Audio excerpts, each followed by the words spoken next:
Hango sa totoong buhay. 1981, isang baryo sa Mountain Province.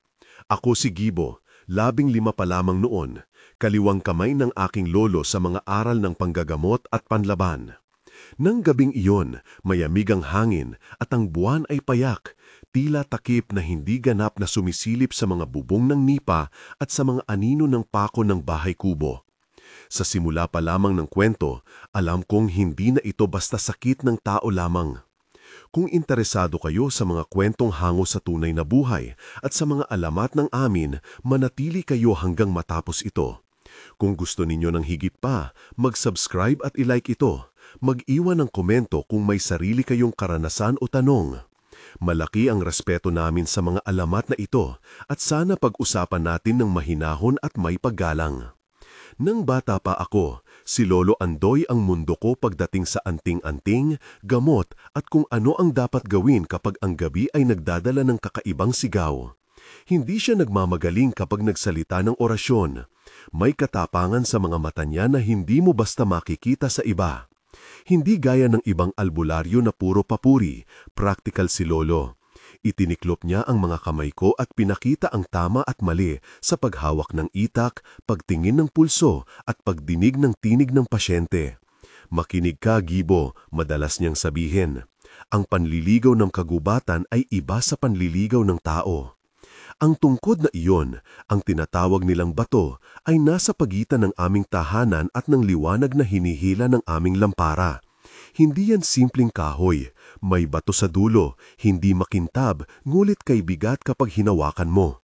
Sinabi ni Lolo na ipinamana ito sa kanya, at na ang tunog nito kapag pinapahid sa luta ay parang pagbukas ng pinto tungo sa isang bagay na hindi sinasadya. Hindi niya ako pinagbigyan ng paliwanag noon.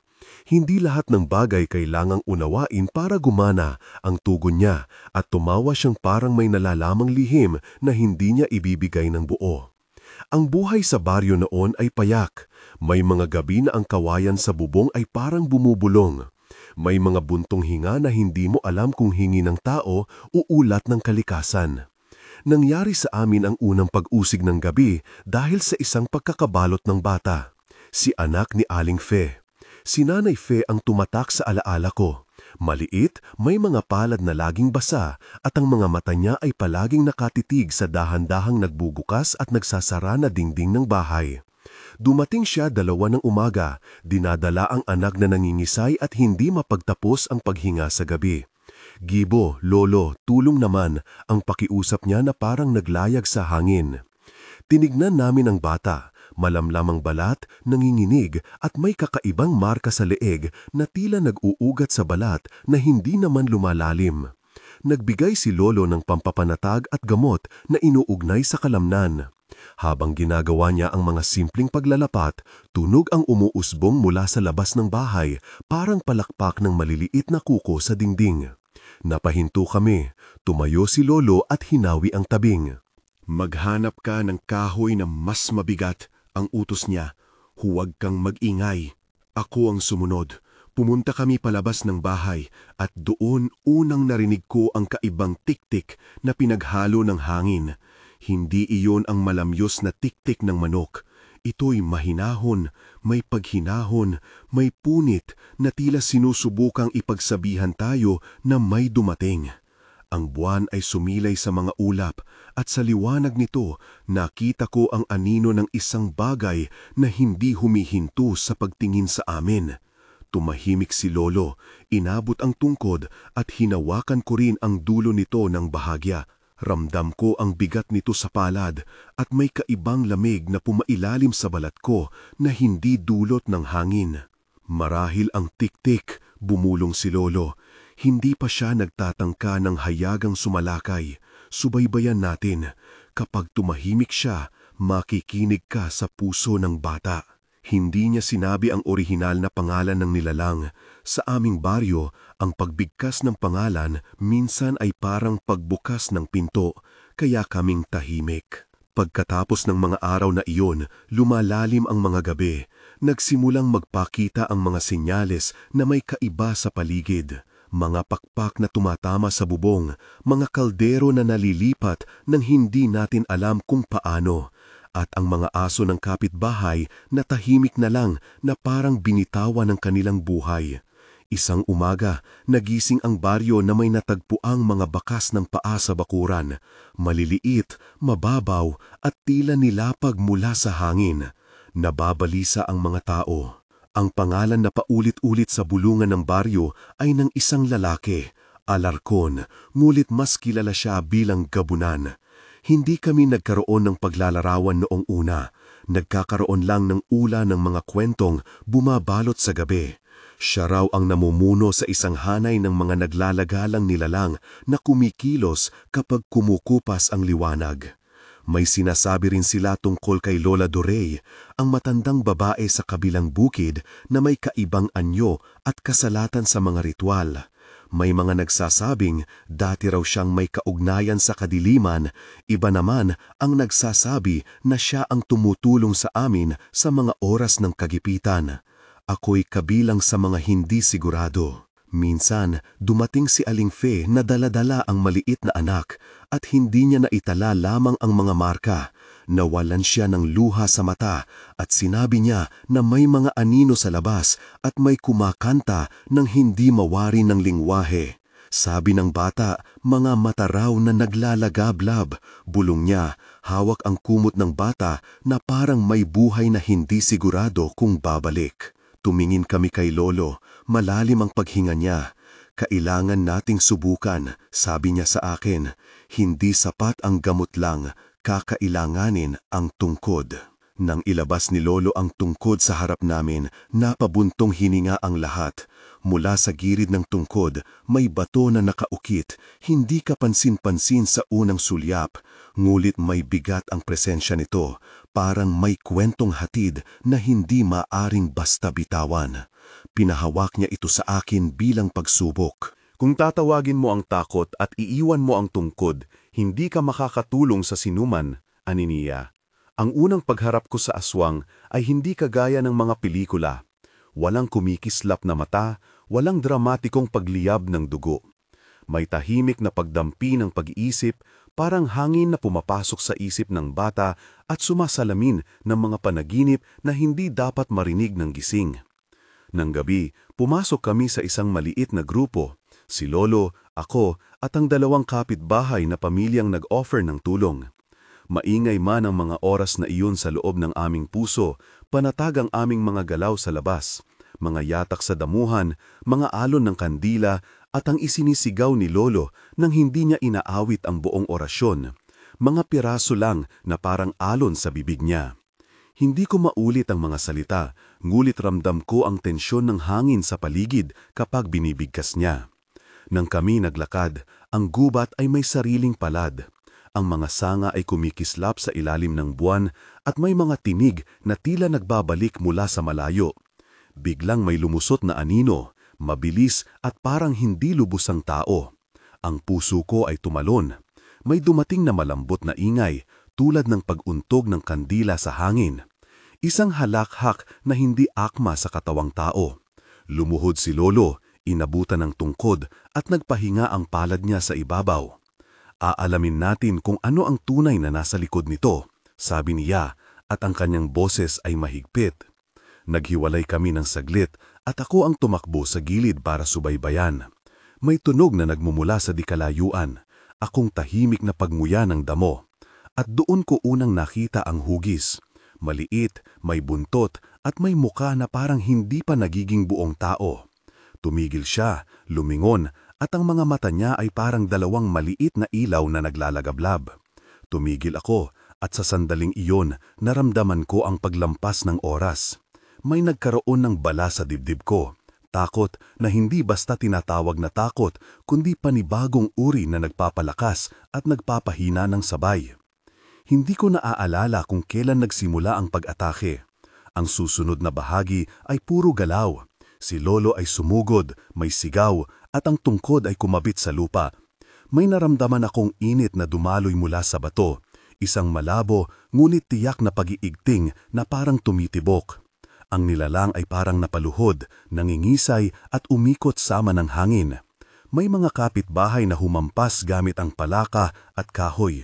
Hindi namin pinatay agad, Tinanggalan namin ng lakas. Sa huli, nawala sila ng parang may hiningang hindi kayo nakikita. Hindi ko maisalarawan ng malinaw, parang nagpawalang bisa ang hangin. Pagkatapos noon, lumakas ang aming loob.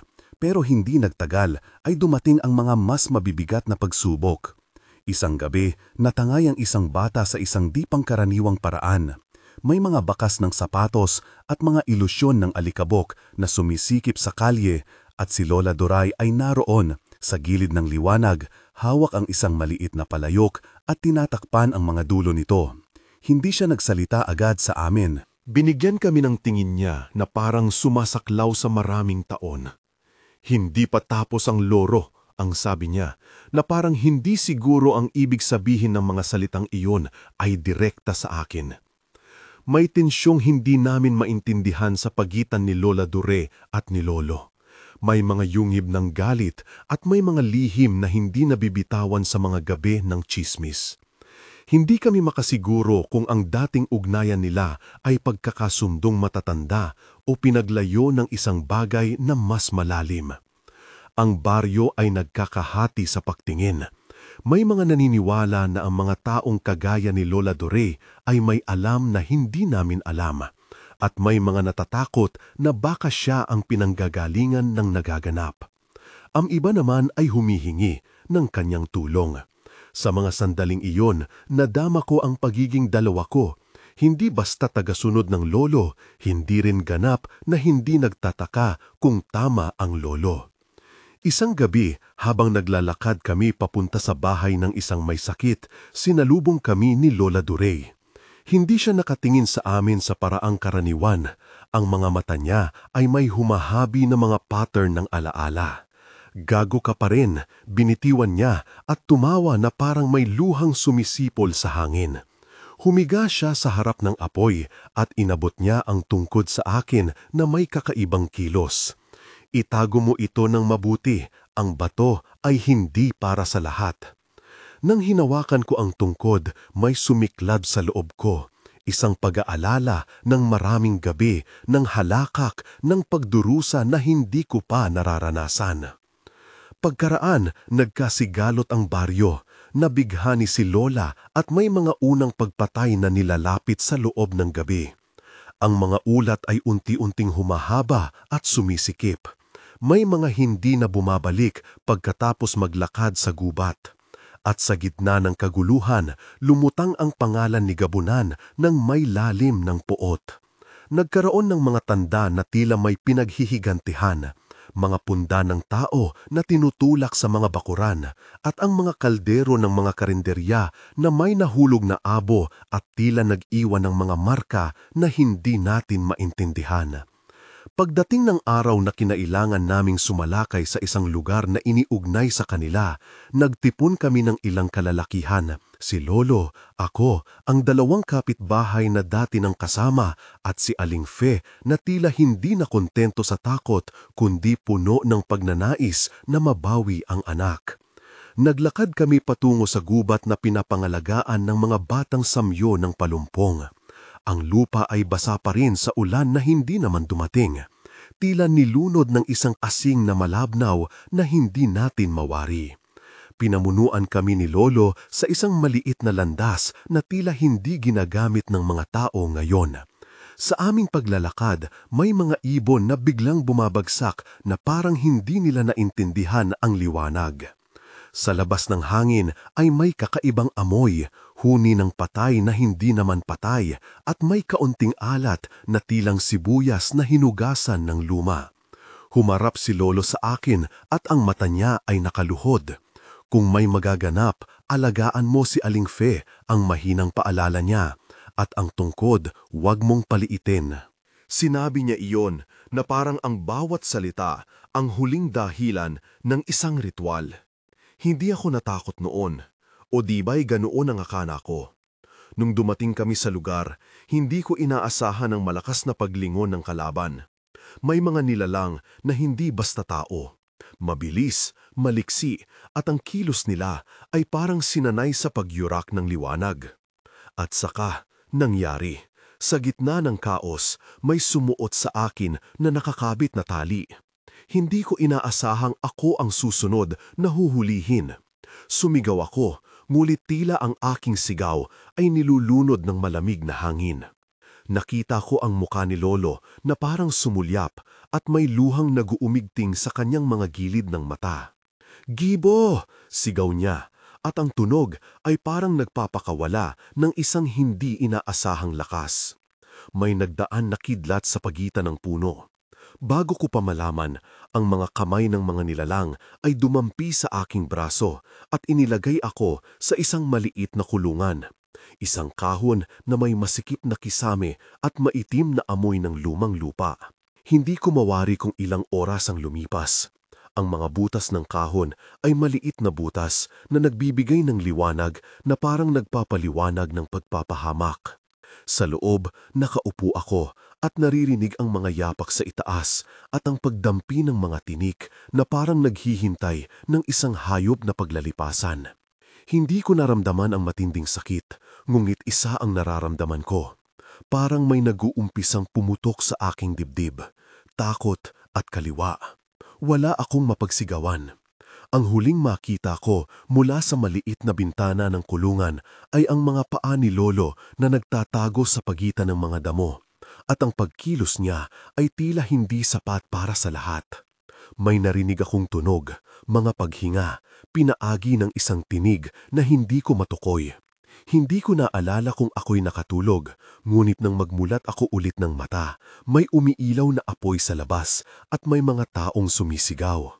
Nang ako'y nagmulat, si Aling Fe ang nasa harap ko, hawak ang anak na nawala sa amin noong una. Nagluluha siya, hindi dahil sa saya lamang, kundi sa sobrang pagod at pagbuo. "Nahalat namin siya," sabi niya ng bahagya. "Nagbayad ng dugo at pawis ang bayan." Ngunit hindi lahat ay ligtas. Sa kabilang gilid, may mga sugat at may mga nawawalang membro ng aming grupo. May lumuhod na lalaki na hindi ko kilala. Siya ang nagdala ng isang maliit na balot at ibinigay sa akin ng isang tela. "Ito ang natagpuan namin sa loob ng gubat," ang sabi niya. Nang buksan ko, nakita ko ang isang piraso ng anting-anting, maliit at may pulbos ng abo. May kasamang sulat na hindi ko nabasa dahil ang tinta ay manipis at nagpahid. Pagbalik namin sa baryo, may mga bagong kwento.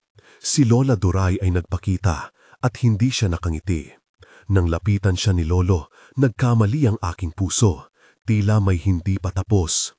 "May babayaran pa," ang sabi niya, tahimik. Hindi ko alam kung kanino ang kanyang sinasabi iyon. Ngulit sa gabi na iyon, may mga pagngingingit ng daliri sa talon. Parang may kumakatok ng hindi tao. Lumipas ang mga araw. May katahimikan na parang panandalian, ngunit hindi kumpletong pagbalik sa dati. Si Lola Duray ay lumapit sa amin ng isang gabi at kinuha ang tungkod. Hindi niya ginamit ang orasyon na karaniwan naming naririnig. Sa halip, pinahawak niya ang dulo ng bato sa akin at bumulong. "Maghahari ka ng takot at pag-asa, Gibo. Alagaan mo ang tungkod. Huwag mong hayaang gamitin para sa galit." Hindi ko alam noon kung ang mga salita niya ay babalik sa akin tulad ng mga ulap na hindi nagtatagal. Ngulit nakita ko ang tapang sa mga mata niya nang siya'y tumindig at lumabas patungo sa dilim. Pagkatapos ng ilang araw, dumating ang balita na si Lola Duray ay nasugatan. Hindi sa anumang paraan na nagpapakita ng malagim na larawan, kundi sa paraan ng mga kalansay na hindi na tumatakbo. Ang mga kapitbahay ay nagdala sa kanya sa maliit na silong ng aming bahay. Naramdaman ko ang lamig sa dibdib ko, parang may nawala. Nagtaka ako kung may bahagi ng aming bayan na kailanman ay magpapatawad sa sarili. Si Lola Duray ay namatay pagkatapos ng ilang gabi ng pagod. Hindi siya nagreklamo. Binigay niya sa akin ang isang tingin na puno ng kahilingan at salamat. At nang hilingin ko kung ano ang kanyang nais, hindi niya sinabing marami. "Ipagpatuloy mo," mahina niyang sabi. "Ang tungkod at ang orasyon ay mahalaga dahil may mga nag-iiwan ng bakas." Nang kami nagpaalam sa kanya, nag-iwan siya ng isang bagay na hindi niya sinabing ipapamana. ang alaala ng mga gabi at ang pakiramdam na hindi siya ganap na wala. Ang kanyang paglisan ay may dala ring puot mula sa mga panig ng gubat.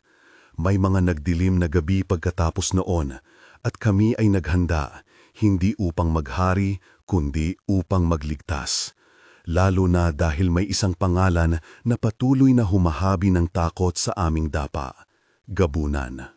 Pagkatapos ng pagluluksa, nagpasya si Lolo na maghanda ng huling pagharap. Nasa kanya pa rin ang sigla, ngunit mayroong isang bagay sa kanyang mukha na nagpapakita ng katandaan. Hindi ito perang laban, sabi niya. Ito ay utang. Sinabi niya iyon na parang hindi lang utang sa baryo, kundi utang sa lahat ng nagdaan. Tinawag niya ang iilang lalaki at ako ang isinama dahil hindi niya ako iniligaw sa bagay na ito. Kung ikaw ang tagapangangalaga, ngayon ay haharapin mo ang tunay na bangungot. Hindi ko alam kung paano ipapaliwanag ang pag-akyat ng loob ko bago ang pagharap na iyon. May kaba, ngunit may proseso ng pagtubos. May pagnanais na hindi mawala ang mga alaala ng nagdaang mga araw, lalo na ang mga mata ni Lola Duray bago siya tuluyang pumanaw. Sa gabi bago kami pumunta, sumulyap ako sa tungkod at napagtanto na ang bato sa dulo nito ay hindi lang bato. Ito ay marka ng aming lahi, ng aming tungkulin at ng kasaysayan ng baryo. Inilagay ko ang kamay ko sa ibabaw nito at isang malamig na pangingibig. Hindi takot, kundi tawag. Lumabas kami ng madaling araw at naglakad patungo sa bulubundikin na sinasakyan namin. Ang mga bakas ay may bagong linya. Huminto kami sa isang maliit na talampas at doon nakita namin ang gawain. Ang isang maliit na kubo, ngunit may mga bakas ng sunog at mga bakas ng dumaan na hindi karaniwan. Naglakad kami ng mas tahimik kaysa dati. Nang kaming sumilip sa ilalim ng madilim na pasilyo, nainig namin ang tunog, isang pag-iingay na nagmula sa loob. Ang hangin ay parang naninigas. Sabay, sabi ni Lolo, 1, 2, 3, at ang tunog ng sabay-sabay namin ay parang pagbukas ng isang pinto. Sa loob, nakita ko ang liwanag ng loob na kumakalat. May mga katawan na hindi na kailangang pang ipakita ng malinaw. Akala ko'y hindi nila kami napapansin. Ngunit sa sulok, nakita ko siya. Si Gabunan, nakatayo, may katawang hindi ganap na tao. May maliit na ilaw sa kanyang mga mata at may isang kalansay na tumitibay sa paligid niya. Nang tumingin siya sa aming direksyon, ang mundo ko ay huminto. May tinig siyang parang sumisingit mula sa lupa. Tumigil kayo, ang sabi niya, at ang mga nilalang sa loob ay nagmarsya. Habang ang ilang kasama ko ay kumikilos, may yumapo sa likod ko, may kamay na mabilis at malamig. Hindi ko alam kung sinong nilalang ang sumulpot, ngunit sa isang iglap may nag-ano pong sakit sa aking tenga at ako'y nawalan ng malay. Nang ako'y nagmulat, ang liwanag ay mas malabo. Nakadapa ako sa lupa at may hapdi sa braso. Ang kulungan na humuli sa akin bago ay parang napakaliit sa paningin ko. May mga anino na umiikot sa paligid at ang tunog ng mga tinig mula sa labas ay nagdudulot ng kakaibang pagnanasa na hindi dapat pakinggan. Narinig ko ang sigaw ni Lolo mula sa malayo, ngunit hindi iyon ang pinakatumutusok.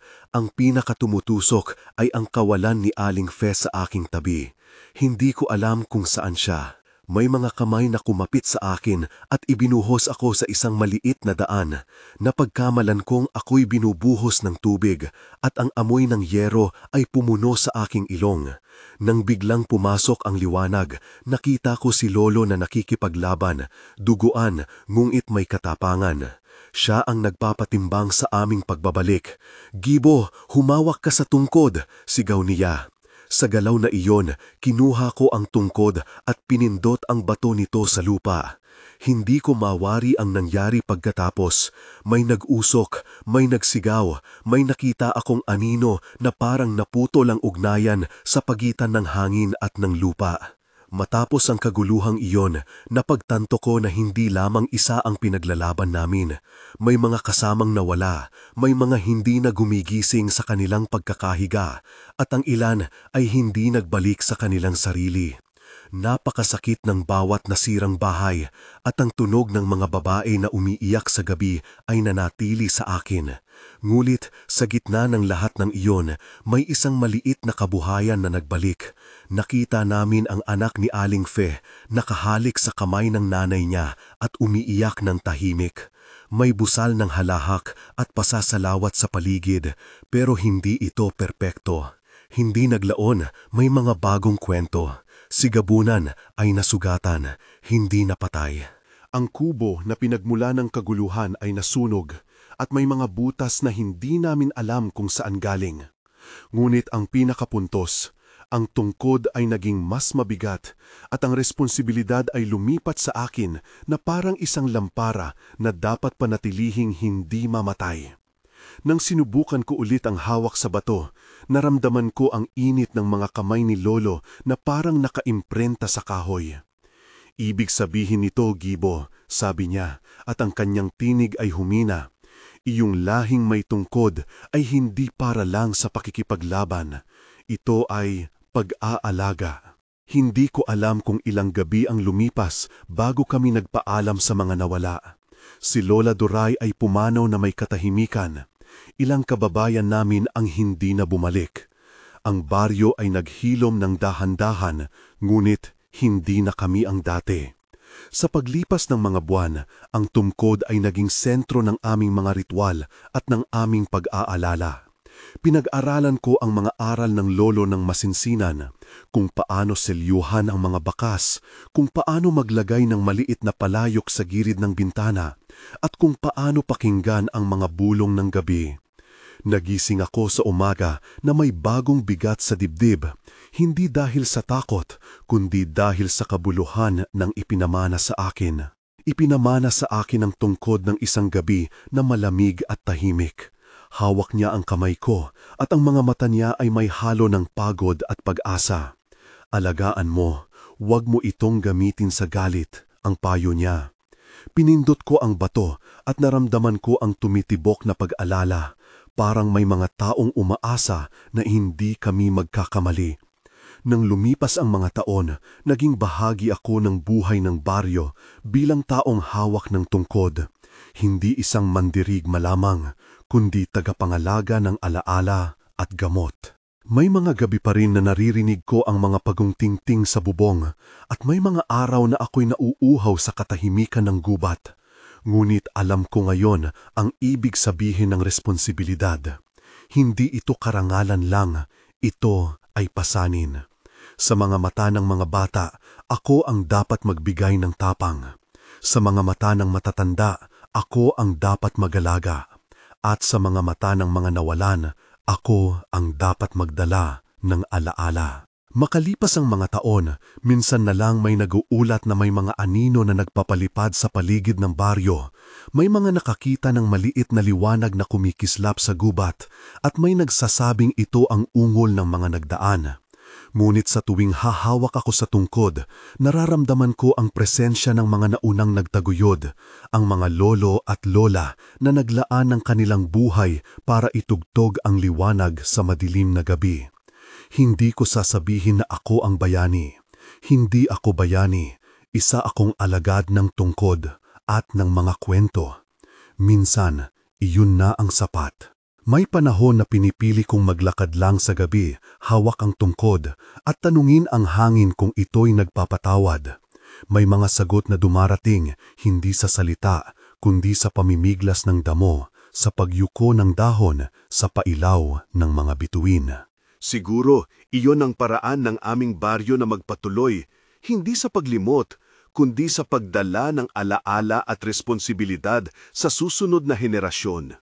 Ngayon, kapag may batang lumapit sa akin at nagtanong tungkol sa aswang at sa tiktik, hindi ko siya sinasabihan ng eksaktong sandali ng takot.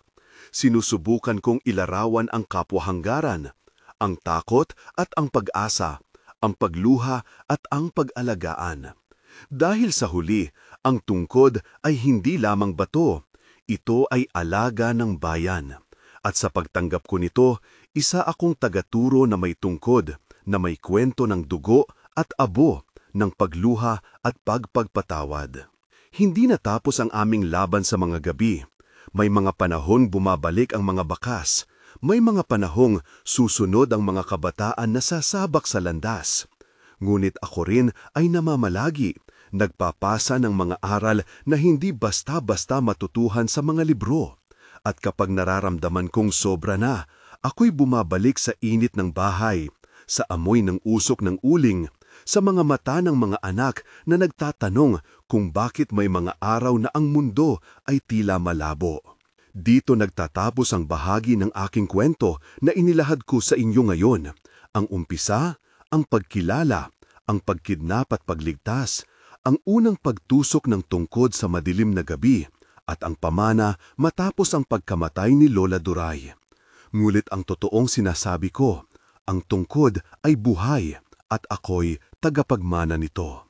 Kung nais ninyo, pag-uusapan pa natin ang huling laban ni Gabunan, ang sunog sa kubo, at kung paano tuluyan naming ipinako ang katahimikan sa baryo. Kung gayon, pakinggan ninyo ang huling gabi ng Gabunan. Nang gabing iyon, wanang buwan ang sumulyap sa aming mga bubong. Ang hangin ay mabigat, hindi malamig at hindi mainit, parang nalulumot sa loob ng dibdib ng mga tao. Ang mga aso sa baryo ay tumahol na parang may nawawalang tinig. Ang mga manok ay tumahimik bago pa magising ang unang ulap ng umaga. May mga taong nagsabi na naramdaman nilang may latak na nagpapahinga sa lupa. Isang bagay na hindi natin naramdaman sa mga nakaraang taon. Ako, hawak ang tungkod, ay tumigil sa gitna ng daan at pinaikot-ikot sa pagitan ng aking mga palad ang malamlam na ilaw na nagmula sa bato. Hindi ko ginamit ang bato para magpahirap o magpabagsak. Hinanap ko ang mga pangalan ng mga nanawagan sa amin sa dilim, sina Lola Duray, ang mga nawalan, ang mga nagpaalam ng walang pagluha.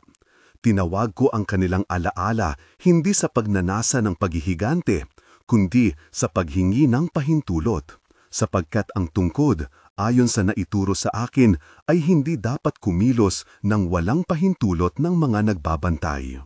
Bago sumapit ang gabi, may nagtingala sa isang maliit na sambayahan sa ilalim ng isang malaking puno ng balete.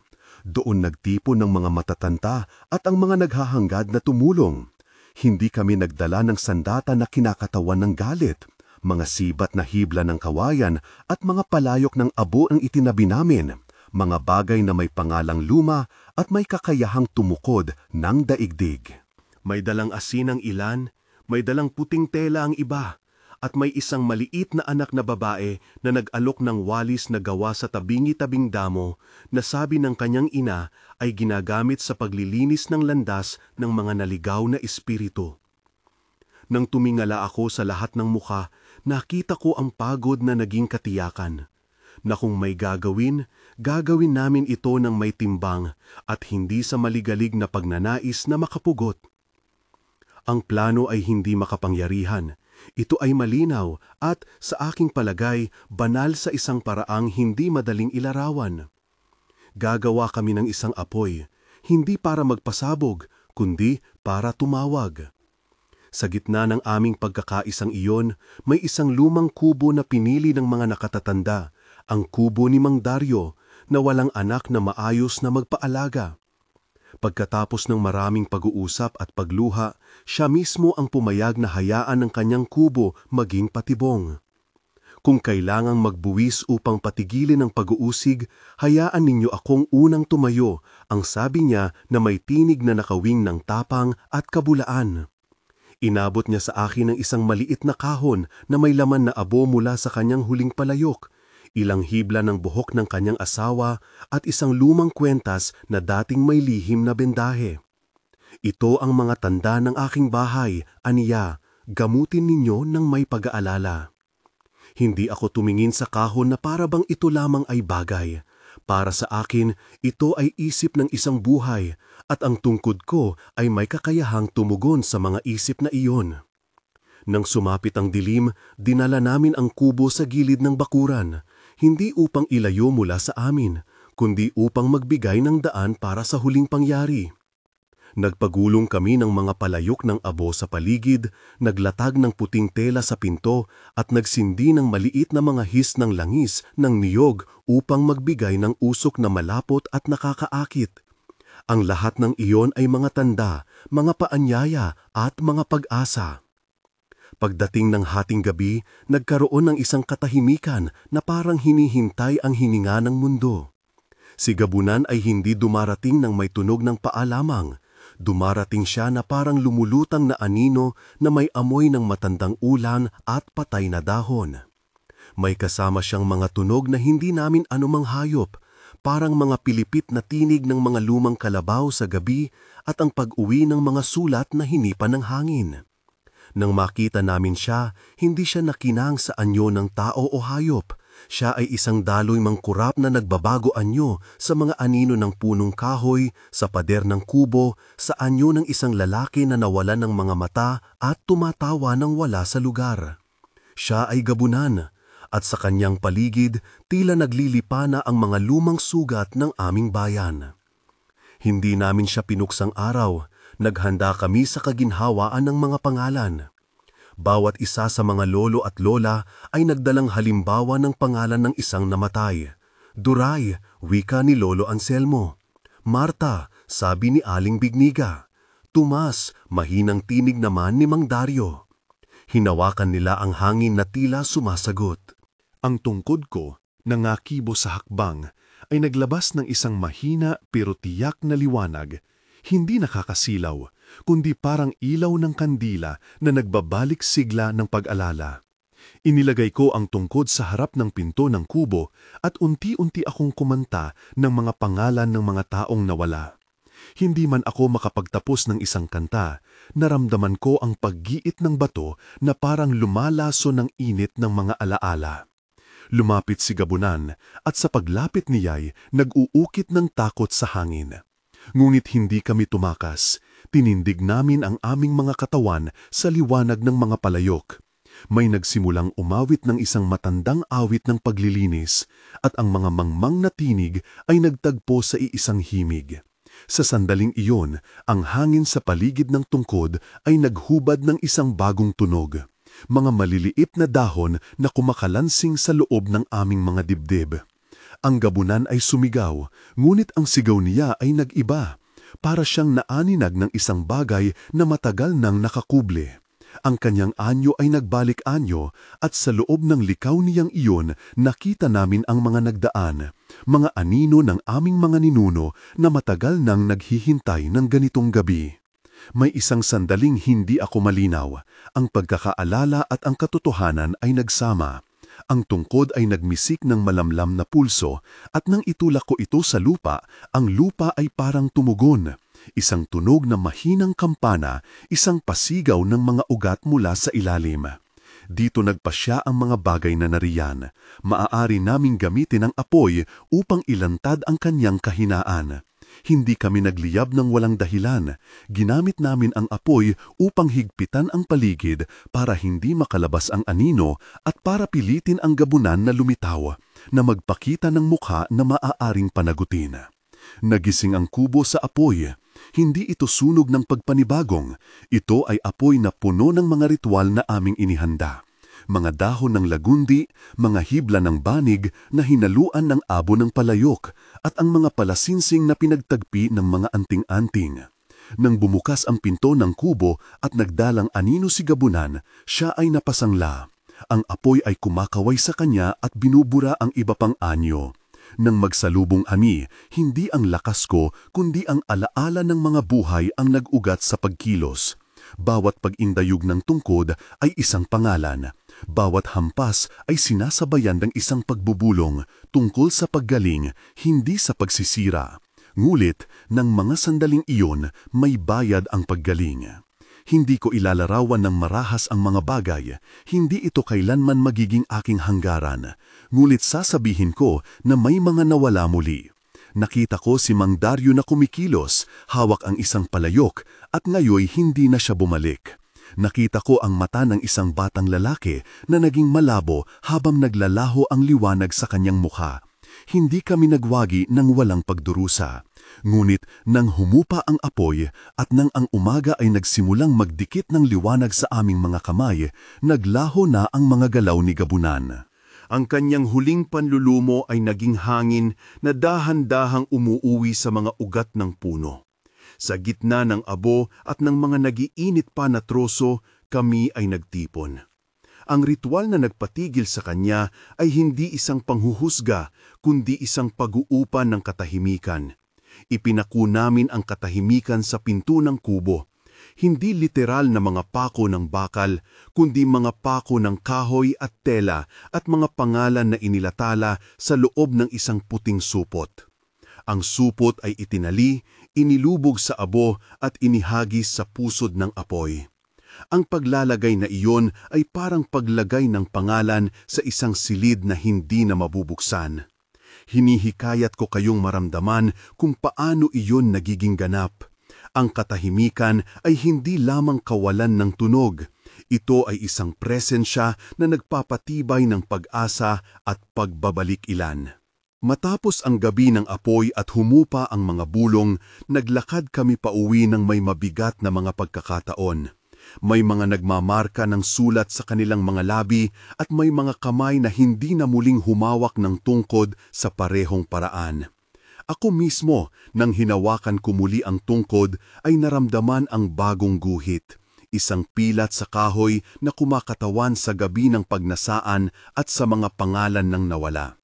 Inilubog ko ang tungkod sa lupa malapit sa aming altar ng mga alaala. Hindi upang ilibing, kundi upang ipakita na ang tungkod ay may laman ng mga bagong pagtatalaga. Mula noon, sa tuwing hahawakan ko ito, may maliit na init na dumarating sa aking mga daliri. Hindi init ng galit, kundi init ng pag-aalala. Ang baryo ay hindi agad nagbalik sa dati. May ilang araw na waring natigil ang hangin sa aming mga dibdib. May bata na natutong matulog ng mahigpit dahil sa takot na muling marinig ang mga anino. May matanda na hindi na muling naglakad ng gabi. Ngunit sa pagdaan ng mga buwan, natutunan naming muling magsalita tungkol sa mga nangyari, hindi para panagutin ang isa't isa, kundi upang ilagay ang mga pangalan sa kanilang mga lugar. Ang mga sugat ay hindi napagod na manumbalik, ngunit nagkaroon ng bagong uri ng pagtitiis. At sa kabila ng lahat, may mga sandaling nakakatuwa. Ang mga bata sa paglakad sa gilid ng abo, naghahanap ng maliit na pilak o labi ng palayok na nakapaloob sa lupa. Mga bagay na naging alaala ng gabing kami ay humadlang sa mga dilim. Ngayon, kapag tinatanong ng mga batang iyon kung paano talaga namin ipinako ang katahimikan, hindi ko sinasabi na ito ay simpleng gawa. Hindi ko rin sinasabi na wala kaming nasaktan sapagkat magkakaroon ng hindi pagkakaunawaan sa pagitan ng tao at ng gawaing kailangang isagawa. Ang tanging sasabihin ko ay ito, may sandaling darating na hindi na sapat ang paghinga at paglilimi. Kailangan ng pagkilos na may pagpilit sa sarili. At kapag ganoon ang oras, kailangan mo ng isang bagay na magtataglay ng alaala. Hindi isang sandata ng puot, kundi isang tanda ng aming panunungkulan. Iyon ang tungkod. May mga bata pa ring naglalaro sa paligid ng altar namin. May mga nagdadala ng mga maliliit na palamutin gawa sa damo at itinatali sa tungkod. May mga bagong pangalan na idinadagdag sa loob ng supot, mga pangalan ng mga nawala at mga pangalan ng mga nagbuwis. Ako, sa aking pagtanda, ay naghahanap ng katahimikan sa mga araw na ako'y napapagod. Ngunit hindi ang katahimikan na walang alaala. Naghahanap ako ng katahimikan na may katumbas na pag-aala, isang katahimikan na may pinto at may kandado at may pahintulot mula sa mga ninuno. At kapag ang mga bata ay lumalapit at hinahawakan ng tungkod, pinapakinggan ko sila at sinasabi, "Mag-ingat kayo. Tandaan ninyo ang mga pangalan at huwag gamitin ang tungkod sa galit." Ngunit alam kong hindi ito wakas. Sa bawat panahon, may bagong anino na naglalakad, may bagong bata na haharap sa isang gabi ng takot. Ang tungkod ay patuloy na magiging sentro ng aming pagdalaw, isang kasangkapan para sa pag-alala, isang bagay na magbabantay sa mga bakas, at minsan isang sandata laban sa naliliit na anino. Hindi ako nagtataas ng sarili kong pangalan sa gitna ng lahat ng iyon. Ako ay isang sinugo lamang na nagtataglay ng alinman sa maganda at malungkot na kasaysayan. Kung ninanais ninyo, may ipapadala pa akong isang bagay, mga pangalan ng mga nabuo nating awit, ang tunog ng apoy sa hating gabi, at kung paano naming muling itinuro ang mga bata na hawakan ang mundo ng may pag-aala. Ngulit sa ngayon, hayaang magpahinga muna kayo sa mga kwentong iyon at maramdaman ang nagiging tahimik na lupa sa inyong mga paa. Ako ay magbabantay pa rin, hindi bilang mandirigma, kundi bilang tagapagtala ng mga pangalan. Kung ninanais ninyo, narito ang ilan sa mga awit na aming binuo, mga taludtod na hindi naghangad manatiling maganda. Ginawa namin ang mga ito upang hawakan ang mga pangalan ng hindi masusunog ng galit.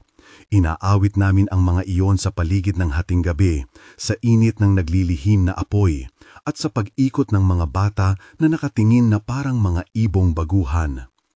Ang una ay simpleng tambalan, inuulit ng dahan-dahan. May pangalan sa kahoy, may ilaw sa ibabaw, hindi para sa paglakad sa dilim, kundi para gunitain ang loob. At inuulit namin, alalahanin, huwag itaboy, alalahanin, huwag ihanlang, alalahanin, ilagay sa loob, alalahanin, sa tungkod ilagay. Ang pangalawa ay may saglit na pag-iyak sa gitna, isang himig para sa mga nawawala. Huni ng apoy sa gitna't gabi, may pangalan na lumilipad. Hindi dusa ang inihahawak, kundi alaala na buhay. At sinasabi ng mga matatanda sa mga bata, kapag inaawit ninyo ito, ilagay ang inyong daliri sa pilat ng tungkod at huminga ng 3 beses. Ang unang hininga ay para sa paggunita. Tinitingnan mo ang mukha sa alaala at sinasabi ang pangalan ng malumanay. Ang ikalawa ay para sa pag-ibig. Ikinikilala mo na ang taong iyon ay nagkaroon ng buhay at may pagkalinga. Ang ikatlo ay para sa pag-alay. Inililibing mo ang galit at inilalagay mo ang pangalan sa supot. Natutuhan ng mga bata ang pagkakasunod. Pangalan, hininga, supot. May isang maliit na supot para sa mga pangalan ng mga naligaw na bata. May isa para sa mga tinulungan at may isa na inilalaan namin para sa mga nag-ambag ng sakripisyo. Sa bawat taon, ang mga supot ay lumalaki ng tela at mga sinulid at maliit na palikpik na gawa ng pag-aala. Hindi namin inilalabas ang nilalaman para sa lahat. Ang ilang mga pangalan ay itinatago at may mga sinasabi ng mga matatanda na ang ilang alaala ay nararapat manatiling lihim. Hindi dahil kami ay natatakot tumagal ng hiwalay, kundi dahil may oras na kailangan ng katahimikan para bumuo ng pagkakabuo. Ngunit hindi laging payapa ang pagtalakay sa mga pangalan. May pagkakataon na nagkaroon ng hindi pagkakasundo. Ang ilan ay nagnanais na isama ang pangalan ng isang tao na noong araw ay may mga kamay na nasangkot sa pananalakay. Sila rin ay tao, sabi ng isang babae na may noo na may guhit ng pagdanak. Kung hindi natin sila ilalagay, paano natin matatamo ang buong katotohanan?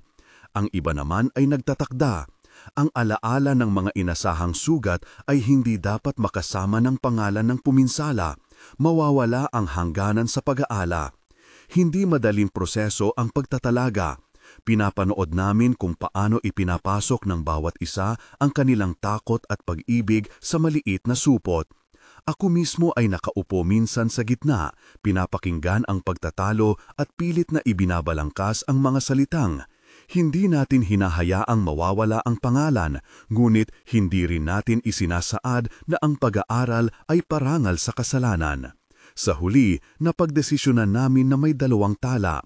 Ang isa ay para sa mga sugatang iniaalay bilang alaala at ang isa pa ay para sa mga pangyayaring dapat pag-aaral, hindi parangal kundi aral. Isang gabi, isang bata ang lumapit ng may galak na hindi mapigil. Siya ay si Lila, anak ng isang mga ohoy na nabanggit ng madalas sa mga kwento. Hinawakan niya ang tungkod at kahit na sinabihan siya ng dahan-dahan, buong sigla niyang binigkas ang pangalan ng taong hindi pa nababanggit ng ilan. Napakalakas ng kanyang boses, may isang matang nagkatangay sa kanyang pagbikas. May bahagyang katahimikan na dumampi sa paligid, ang uri ng katahimikan na hindi ka nananabik na basagin. Akala ko'y magsisimula ang pagtatalo, ngunit ang pinakamalapit na matanda, isang babae na kilala sa kahinaunan, ay ngumiti lamang at tinanong si Lila, "Bakit mo iyon sinabi ngayon?" Lumingon si Lila at sinabi ng payak, "Dahil gusto kong malaman ang muka." Napuno ang hangin ng mababang huni. Hindi kami nagturo ng pangungutya, nagturo kami kung paano tumingin nang hindi hinahangad magparusa. Sa gabing iyon, inilipat ni Lila ang kanyang maliit na supot sa ilalim ng aming malaking supot. Ang tungkod ay naging mas magaan sa aking mga kamay, ngunit iyon ay magaan na may kabuluhan, hindi lamang sa alaala lang nawala, kundi sa pagkatuto ng isa pang puso na magsama. Habang tumatagal, natuklasan namin ang ritual ay hindi lamang para sa nagdaang gabi. Naging paraan ito upang turuan ang mga bata na hawakan ang mundo ng may pag-aalala. Kapag naglalakad sila sa mga bakuran ng bukid, itinuturo namin na milin ang lupa ng may pag-aalala sa mga ngipin ng lupa na tinubo sa pagkain. Kapag naglalaro sila sa gilid ng abo, itinuro namin kung paano huminto at tumingin kung may maliit na labi ng palayok. At kung may nakita, hindi nila ito hahawakan agad.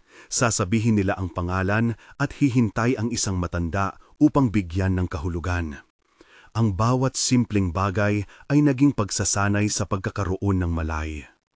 May mga sandali ring napapaalalang ang lumang mundo ay may bagong anino. Isang lalaki mula sa nayon sa silangan ang dumating isang gabi. May daladalang balita na ang malayong bayan ay muling nagkaroon ng pangkat na naglalakad sa gabi. Hindi namin napakagat-agad ng galit, naaalala namin ang mga takot na naghakid sa amin dati. Ang mga matatanda ay nagtipon sa ilalim ng punong mangga. Ang hangin ay mabigat, parang naghihintay ng pasya. Ang payo ay magkakahalo, may nagmungkahi ng paghanda ng mga bantay. May nagsabing dapat kami munang maghintay at magmasid. Ako, na hindi naman diligma, nagpanatiko ng obserbasyon. Alam ko na may mga aninong dumadaan sa bawat kapanahunan. Hindi natin lubos mapipigilan ang pagdating nila, ngunit maaari naming palakasin ang ating pag-aalala. Inilahad ko ang isang mungkahi na dating inasal namin sa mga pagsubok, hindi pag-aayos ng dalisayang depensa, kundi pagtibay ng alaala.